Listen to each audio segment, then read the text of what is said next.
Hello guys, welcome to our YouTube channel. I hope you all are well. तो students, आपको पता है मैंने अपना chapter number 1 chemical reaction and equation complete करा दिया है, केमिस्ट्री क्लास 10th का। आज मैं आपको वन शॉट रिवीजन करा रही हूँ इस चैप्टर की, ताकि अगर आपको कोई डाउट हो तो वो आपका क्लियर हो जाए। एंड जिन भी स्टूडेंट्स को इन वीडियो में या इन टॉपिक में डाउट हो तो आप वीडियोस को जाके दोबारा देखें। मैं आपका डिस्क्रिप्शन में उनका लिंक दे दूंगी। और वीडियोस को प्लीज लाइक शेयर कमेंट करना ना भूलने करें। बेल आइकन को भी दबा दें ताकि आपको मेरी नेक्स्ट वीडियो की नोटिफिकेशन मिल जाए। तो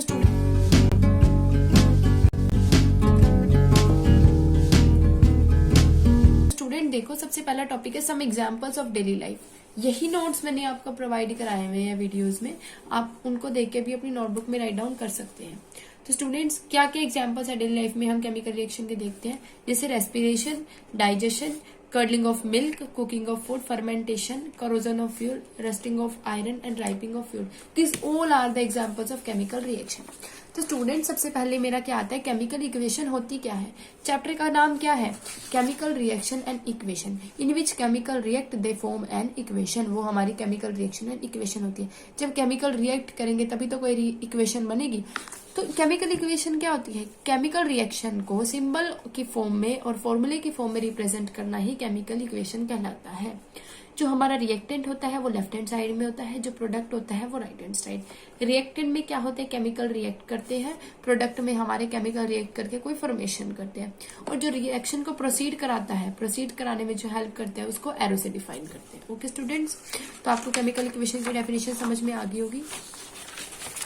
नेक्स्ट टॉपिक है मेरा बैलेंसिंग द इक्वेशंस। तो ये कुछ एग्जांपल्स है इक्वेशन के। कार्बन प्लस ऑक्सीजन CO2 दे रहा है, NaCl प्लस H2SO4 मेरा Na2SO4 HCl दे रहा है, नाइट्रोजन हाइड्रोजन कंबाइन करके हमें अमोनिया प्रोवाइड कर रहे हैं। तो स्टूडेंट्स, यहाँ पे देखो, मैं आपको इक्वेशन बैलेंस करना सिखा रही हूँ। मेरी ये एक इक्वेशन है, इसमें मैं क्या कर रही हूँ, पहले एलिमेंट्स को राइट डाउन कर रही हूँ, लेफ्ट हैंड साइड में जितने मॉलिक्यूल्स है, राइट हैंड साइड में। फिर मैं इक्वेशन को क्या कर रही हूँ, बैलेंस कर रही हूँ। देखो, Na मेरा लेफ्ट हैंड साइड में पहले 1 है, यहाँ पर 2 है, तो मुझे Na के बैलेंस करने के लिए 2 से कर दिया। लेकिन मेरे यहाँ क्लोरीन 2 हो गया, इधर क्लोरीन 1 था, मैंने 2 से मल्टीप्लाई कर दिया। इधर हाइड्रोजन 2 है, तो इधर भी मेरा हाइड्रोजन 2 हो गया। इक्वेशन मेरी बैलेंस। तो ऐसे स्टूडेंट्स हम क्या करते हैं, एलिमेंट्स राइट डाउन करते हैं, लेफ्ट हैंड साइड में मॉलिक्यूल, राइट हैंड साइड में मॉलिक्यूल, इक्वेशन को बैलेंस। अब ये कार्बन प्लस ऑक्सीजन है, ये ऑलरेडी मेरा बैलेंस है, तो मुझे इसको बैलेंस करने की जरूरत नहीं है। लेकिन इक्वेशन करते टाइम आपको चेक करना जरूरी है कि वो इक्वेशन बैलेंस है या नहीं है। तो स्टूडेंट्स, ये मोस्ट इंपॉर्टेंट क्वेश्चन एग्जाम में पक्का आता है, 1 मार्क 2 मार्क्स की, आपको इक्वेशन को बैलेंस करना है। अगर आप एग्जाम में इक्वेशन बैलेंस नहीं करोगे तो आपको मार्क्स प्रोवाइड नहीं होंगे। स्टूडेंट, मेरा नेक्स्ट टॉपिक है, मेरे किन किन फैक्टर्स पे केमिकल रिएक्शन डिपेंड करता है। फर्स्ट फैक्टर है स्टेट।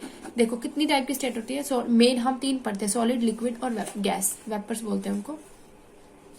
तो हमारा स्टेट में कैसे चेंज आता है, सॉलिड लेता है वो लिक्विड में कन्वर्ट होगा, लिक्विड से हीट बन के वेपराइज हो जाएगा, लिक्विड से सॉलिड में हो जाएगा।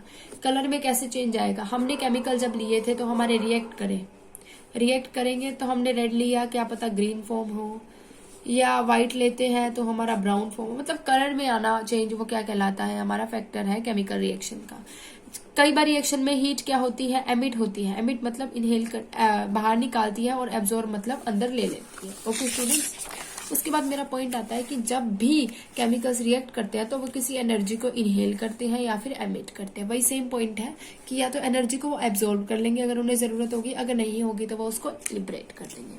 फोर्थ पॉइंट मेरा पेन फैक्टर है, ये क्या कहता है कि टेम्परेचर में चेंज आना। देखो स्टूडेंट्स, टेम्परेचर सेम नहीं होता, टेम्परेचर में चेंज आता रहता है। तो कई बार ऐसा होता है लैब में कि हम लोग केमिकल्स को रिएक्ट कराते हैं तो टेम्परेचर कुछ और होता है, और रिएक्शन प्रोसीड होने के बाद हमारा टेम्परेचर कई बार माइनर चेंज आ जाता है। ओके स्टूडेंट्स, कुछ एग्जांपल्स है ये बैलेंसिंग इक्वेशन के। मैंने ये होमवर्क में स्टूडेंट्स को दिए थे सॉल्व करने के लिए। मैंने यहाँ पे भी ऑलरेडी बैलेंस करने सिखा रखे हैं। जिन बच्चों ने नहीं किया वो प्लीज अपनी प्रैक्टिस कर लेना इक्वेशंस को बैलेंस करने की। मेरा नेक्स्ट टॉपिक आता है टाइप ऑफ रिएक्शंस। तो टाइप ऑफ रिएक्शन मेरा 4 टाइप का है। Number 1 combination, number 2 decomposition, number 3 displacement reaction and number 4 double displacement reaction. तो इन चारों को पढ़ने के लिए आपको सबसे पहले मैं आपको पढ़ाना चाहूंगी कॉम्बिनेशन। वर्ड ही बता रहा है कंबाइन करना, किन्हीं 2 चीजों को। तो 2 और मोर रिएक्टेंट रिएक्ट करेंगे तो किसी सिंगल फॉर्म को प्रोडक्ट करेंगे। ओके स्टूडेंट, सिंगल फॉर्म करेंगे प्रोडक्ट का, और जो वो सिंगल होगा वही हमारा कैसा होगा, मेन प्रोडक्ट। तो कार्बन और ऑक्सीजन 2 है, कंबाइन करके कार्बन डाइऑक्साइड बना रहे हैं तो वो हमारा सिंगल फॉर्म प्रोडक्ट है, मतलब main product. Sulphur oxygen react कर रहे हैं तो सल्फर डाइऑक्साइड बना रहे हैं। हाइड्रोजन ऑक्सीजन रिएक्ट कर रहे हैं, वाटर बना रहे हैं। तो these all are the examples of combination reaction. अब हम करेंगे डीकम्पोजिशन। डीकम्पोजिशन में क्या होगा, कोई भी एक सब्सटेंस है वो रिएक्ट कराएगा और उसे दो और मोर सब्सटेंस बनाएगा। कॉम्बिनेशन में कैसा, 2 से 1 बनते हैं। डीकम्पोजिशन में 1 से 1, 2 या 2 से ज्यादा बनते हैं। जैसे कैल्शियम कार्बोनेट को जब हमने हीट कराया तो मेरा कैल्शियम ऑक्साइड बना कार्बन डाइऑक्साइड, तो मेरी कार्बन डाइऑक्साइड क्या हो गई, लिबरेट हो गई, मतलब एमिट हो गई, बाहर निकल गई। तो जो एक्सोथर्मिक स्टूडेंट, जो मेरा डीकम्पोजिशन रिएक्शन है वो 3 फॉर्म में होता है, in the form of heat, light and electricity.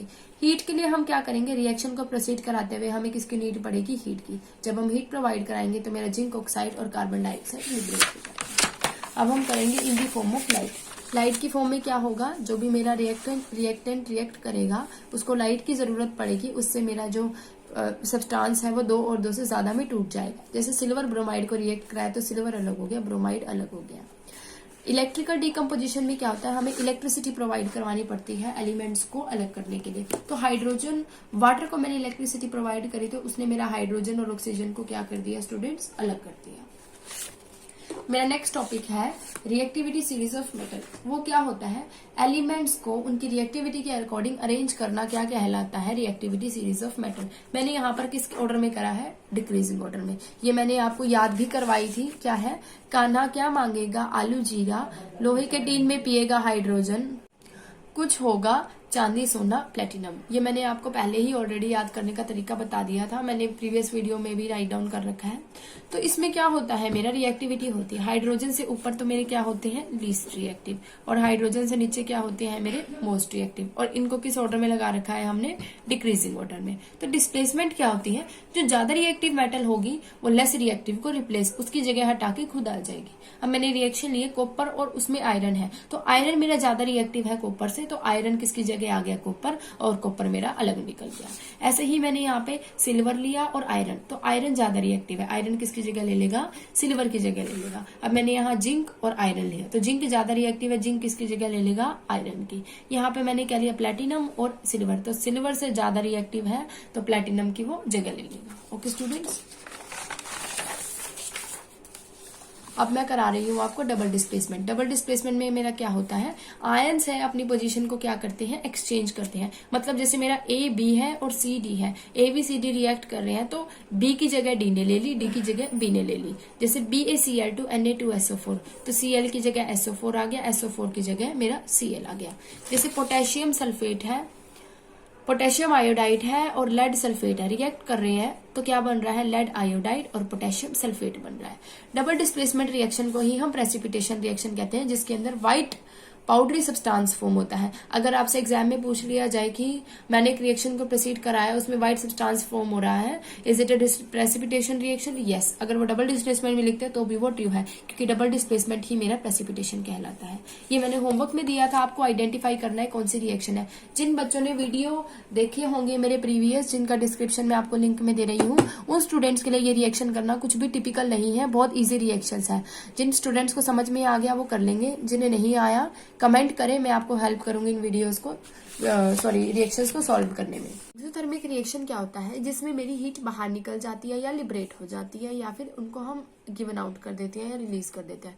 Exothermic reactions are those reaction in which heat is given out or release or liberate. तो जब भी रिएक्शंस होती है उनमें हीट लिबरेट होगी, एमिट होगी, या फिर गिवन आउट होगी या रिलीज होगी, तो वो हमारी एक्सोथर्मिक रिएक्शन है। तो इसमें क्या होता है, जब जैसे कार्बन और ऑक्सीजन रिएक्ट कर रहे हैं तो मेरा कार्बन डाइऑक्साइड मिल रहा है, इसका मतलब यहाँ पर हीट क्या हो रही है, लिबरेट, बाहर निकल रही है। और हमारी देखो क्या चीज पता लग रही है, 2 मोर रिएक्टेंट फॉर्म सिंगल, तो it is also an example of combination reaction. तो एक्सोथर्मिक में ज्यादातर हीट लिबरेट होती है, क्योंकि इनको यहाँ पर किसी चीज की जरूरत नहीं पड़ती रिएक्शन को प्रोसीड करने के लिए, ये अपने आप ही प्रोडक्ट को फॉर्म करती है, इसलिए ये किसका एग्जाम्पल है, कॉम्बिनेशन का भी है। एंडोथर्मिक में क्या होता है, हीट को एब्जॉर्ब कर लेते हैं, क्या करते हैं, हीट को एब्जॉर्ब। अब रिएक्शन क्या है, प्रोसीड हो रही है, तो यहाँ पर इसको हीट की जरूरत पड़ रही है, विदाउट हीट ये रिएक्शन प्रोसीड नहीं कर पा रहा है। जब इनको जरूरत पड़ती है हीट की, एब्जॉर्ब कर लेते हैं, तो वो एंडोथर्मिक होती है। अब हमारा डिकम्पोजिशन में क्या होता है, single reactant react to form 2 or more substance with the help of heat. Heat की हेल्प से वो क्या करते हैं, हमारे 2 और मोर सब्सटेंस को फॉर्म करते हैं। It is also an decomposition reaction. Important question है, पेपर बेस से, ठीक है। पेपर बेस से एग्जाम में बहुत इंपॉर्टेंट क्वेश्चन है, आता है डिफरेंस क्या होता है एक्सो और एंडो का, रिएक्शन बताओ एक्सो एंडो की, एक्सो एंडोथर्मिक में क्या डिफरेंस है, क्या लिख के आना है। तो 3 पॉइंट आप लिख सकते हो। एक्सो में हीट एमिट होती है, यहाँ पर एब्जॉर्ब होती है। ये रिएक्शन दिखाना बता सकते हो कि ये कॉम्बिनेशन की तरह काम करता है, ये डिकम्पोजिशन की तरह काम करता है। ओके स्टूडेंट्स, अब उसके बाद सबसे मोस्ट इंपॉर्टेंट टॉपिक आ रहा है जिसका नाम है ऑक्सीडेशन एंड रिडक्शन। तो ऑक्सीडेशन में किसकी बात कर रहे हैं हम, ऑक्सीजन की। रिडक्शन में हम किसकी बात कर रहे हैं, हाइड्रोजन की। तो ऑक्सीडेशन में क्या है, ऑक्सीजन की बात है तो यहाँ पे ऑक्सीजन मिलेगा। रिडक्शन में क्या है, ऑक्सीजन नहीं मिलेगा। या हाइड्रोजन की बात है तो रिडक्शन में हाइड्रोजन मिलेगा, लेकिन यहाँ पर हाइड्रोजन हमें नहीं मिलेगा। ऑक्सीजन में क्या होता है, कोई भी सब्सटेंस हो, क्या हो, कोई भी सब्सटेंस, जब उसमें एडिशन होता है ऑक्सीजन का तो ऑक्सीडेशन, कोई भी सब्सटेंस हो जब उसमें एडिशन होता है हाइड्रोजन का वो रिडक्शन होता है। ओके स्टूडेंट्स, अब जैसे एक एग्जांपल लिख रखा है मैंने, Na+O2, यहाँ पर क्या है, ऑक्सीडेशन हो रहा है Na का। क्यों, क्योंकि Na के साथ जाके ऑक्सीजन अटैच हो रहा है, और अटैच होने पे ऑक्सीजन हमारा क्या कहलाता है, गेन ऑफ ऑक्सीजन, ऑक्सीडेशन कहलाता है। अब देखो यहाँ पर एक रिडॉक्स आती है। रिडॉक्स में क्या होता है, oxygen plus reduction give redox reaction. कोई भी रिएक्शन हो उसके अंदर हमारा ऑक्सीडेशन भी होता है, रिडक्शन भी होता है, ठीक है। ऐसा पॉसिबल नहीं है कि अकेला ऑक्सीडेशन हो अकेला reduction, it is not possible कि one substance if oxidise then other will reduce. अगर एक ऑक्सीडाइज हो रहा है तो दूसरा अपने आप को रिड्यूस करेगा ही करेगा। और भी एग्जाम्पल मैंने आपको समझाया हुआ है, जैसे कॉपर और ऑक्सीजन है, तो कॉपर में क्या हुआ, ऑक्सीजन जाके ऐड हो गया तो मेरा इसका कॉपर का क्या हुआ, ऑक्सीडेशन हुआ।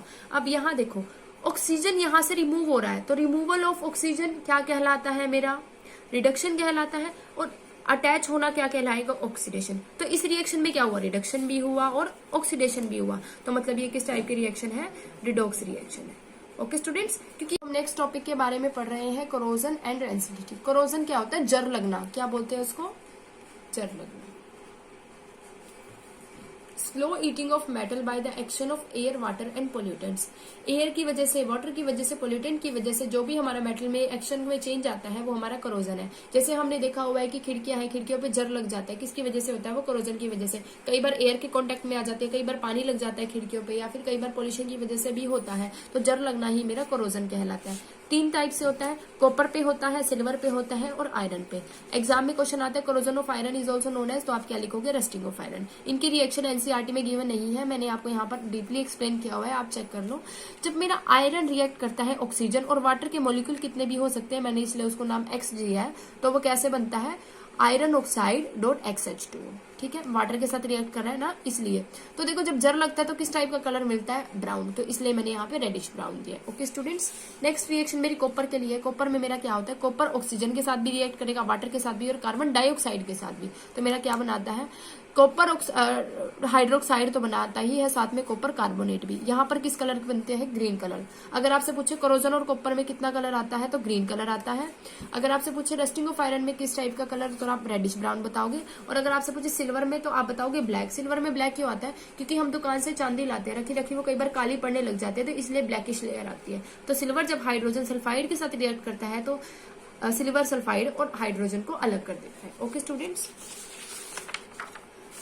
अब देखो मैंने आपको ये तो बता दिया कि कोरोजन होता किस वजह से। अब हमें उन्हें बचाना भी है तो हम क्या करते हैं, उन पे ग्रीस लगा लेते हैं, पेंटिंग करवा लेते हैं, ऑयलिंग करवा लेते हैं, जिसकी वजह से जर आगे ना बढ़े। तो इसमें एक प्रोसेस आता है गैल्वेनाइजेशन। गैल्वेनाइजेशन में हम कैसे प्रोटेक्ट करते हैं, कोई भी आयरन ऑब्जेक्ट लेते हैं, उसको मोल्टन जिंक में डिप करके उसको हम रस्टिंग होने से, मतलब जर लगने से क्या कर लेते हैं, बचा लेते हैं, जिसकी वजह से हमारी जो रस्टिंग है वो पॉसिबल नहीं हो पाती। स्टेनलेस कॉम्पोजिशन है किसके लिए, आयरन के लिए, निकल के लिए, क्रोमियम और कार्बन के लिए। ओके स्टूडेंट्स, मेरा लास्ट एंड फाइनल टॉपिक है इस सब्जेक्ट का, इस टॉपिक का, तो क्या है, रेंसिडिटी। रेंसिडेशन क्या है, स्लो ऑक्सीडेशन होता है फैट का, जो हमें गंदा टेस्ट और गंदा ऑर्डर प्रोवाइड करता है, जो हमारी हेल्थ के लिए अच्छा नहीं होता। रेंसिडिटी कोई अच्छी बात नहीं है स्टूडेंट्स, इससे हमारी बॉडी में नुकसान पहुंचता है, हमारी हेल्थ पे भी इफेक्ट पड़ता है। जैसे हम लोग चीज ले आते हैं, कोई भी मार्केट से पैकेट लाते हैं, उसको खोल देते हैं, हवा निकल जाती है तो क्या होता है, वो सीलना स्टार्ट हो जाता है, उसकी वजह से चिप सील जाते हैं, तो मतलब उनमें रेंसिडिटी होनी शुरू हो जाती है। तो उनको प्रिवेंट करने के लिए हम क्या करते हैं, पैकेट्स में नाइट्रोजन को भरवाते हैं, वेफर पैकेट्स में हम वैक्यूम भरवाते हैं, और क्या करते हैं, चीजों को बचाने के लिए रेफ्रिजरेटर में। अब हम दूध गर्म करते हैं, गर्मियों में बाहर रखेंगे तो फट जाएगा, उसको प्रिवेंट करने के लिए क्या करते हैं, फ्रिज में रखते हैं ना। तो ऐसे ही होता है स्टूडेंट्स चीजों को, पैकेट्स को प्रिवेंट करने के लिए उनके अंदर नाइट्रोजन गैस को फिल किया जाता है ताकि वो हमारे खराब ना हो। ओके स्टूडेंट्स, इसलिए उनकी लिमिट होती है कि वो 15 दिन चलेंगे, 20 दिन चलेंगे, इनकी एक्सपायरी डेट इसलिए दे देते हैं क्योंकि पैकेट खुल जाएगा, हवा निकल जाएगी, चिप्स रह जाते हैं और जिनकी वजह से वो सीलना स्टार्ट हो जाते हैं, या फिर कई बार क्या होता है टेस्ट में भी चेंज आने लग जाता है, तो बहुत इफेक्ट करता है। रेंसिडिटी होती है जिससे हमारा फैट में क्या होता है, टेस्ट भी गंदा आता है, साथ में ऑर्डर में भी चेंज आ जाता है, वो हमारी क्या कहलाती है, रेंसिडिटी कहलाती है। ओके स्टूडेंट्स, मैंने आपको चैप्टर का वन शॉट करा दिया है। किसी भी स्टूडेंट को डाउट हो वो मुझे कमेंट बॉक्स में राइट कर दो। हाँ, इंपॉर्टेंट क्वेश्चंस मैं आपको इसके करवा दूंगी नेक्स्ट वीडियो में। अगर आपको कोई भी डाउट हो तो मुझे लिंक कमेंट कर देना और प्लीज वीडियो को लाइक, सब्सक्राइब, शेयर करना ना भूला करें। Thank you students for watching my video.